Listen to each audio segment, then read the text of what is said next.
রাতভর হামলা পাল্টা হামলার মধ্য দিয়ে দ্বিতীয় সপ্তাহে গড়ালো ইরান ইসরায়েল সংঘাত। বৃহস্পতিবার রাতভর ৬০টির বেশি যুদ্ধবিমান দিয়ে ইরানের রাজধানীতেই ১২০ বার হামলা চালায় ইসরায়েল। সামরিক ক্ষেপণাস্ত্র উৎপাদন ও পারমাণবিক গবেষণা কেন্দ্র সহ বিভিন্ন স্থাপনা আর অবকাঠামো লক্ষ্য করে হামলা চলে তেহরান, ইস্পাহান সহ দেশটির ১৬টি প্রদেশে। ביטחון הפנים הוא אחד מהגופים הצבאיים המרכזיים של המשטר האיראני. התקיפות שלנו מכוונות לכל אחד מהמערכים הצבאיים של המשטר האיראני. অন্যদিকে শুক্রবারও ইসরায়েলের দক্ষিণাঞ্চলে ক্ষেপণাস্ত্র আক্রমণ চালিয়েছে ইরান। বলা হচ্ছে হতাহত তেমন না হলেও ব্যাপক ক্ষয়ক্ষতি হয়েছে বিপুল সংখ্যক ভবনের।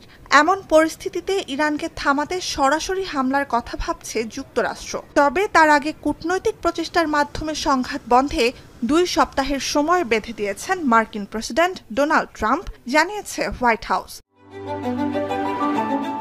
Hire Google TV, endless color, smart living.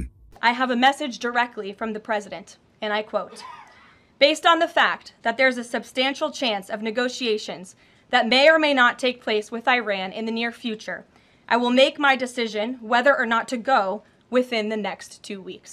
প্রতিক্রিয়ায় ব্রিটিশ সংবাদ মাধ্যম বিবিসিকে দেয়া সাক্ষাৎকারে ইরানের উপপররাষ্ট্রমন্ত্রী সাইদ খতিবজাদের হুঁশিয়ারি, ইরান আক্রমণে ইসরায়েলের সাথে যুক্তরাষ্ট্র যোগ দিলে তা পুরো মধ্যপ্রাচ্যকে নারকীয় পরিস্থিতির দিকে ঠেলে দেবে। তিনি বলেন, এটি যুক্তরাষ্ট্রের যুদ্ধ নয়, তাও এ যুদ্ধে জড়ালে ইতিহাসের খলনায়ক হয়ে উঠবেন ট্রাম্প। ইরানের হুমকিতে এরই মধ্যে কাতারের একটি বড় মার্কিন ঘাঁটি থেকে হারকিউলিস C-130 সহ ৪০টির বেশি সামরিক বিমান সরিয়ে নিয়েছে পেন্টাগন।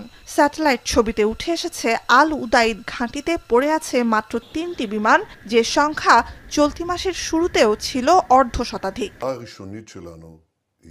এমন পরিস্থিতিতেও অনড় ইসরায়েলি প্রধানমন্ত্রী এক সাক্ষাৎকারে জানালেন, ইরানের সব পারমাণবিক স্থাপনা ধসিয়ে দিতে যুক্তরাষ্ট্রের সবুজ সংকেতের জন্য অপেক্ষা করবে না তেল আবিব। אני הנחיתי שלאף אחד לא תהיה חסינות באיראן.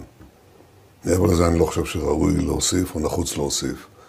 אני חושב שצריך לתת ইরান ইসরায়েল সংঘাতে যুক্তরাষ্ট্রের সম্পৃক্ততা চান না খোদ মার্কিন নাগরিকরাও। ইকোনমিস্ট ইউগভ জরিপ বলছে, প্রেসিডেন্টের সিদ্ধান্তে সমর্থন নেই ৬০% মার্কিনীর।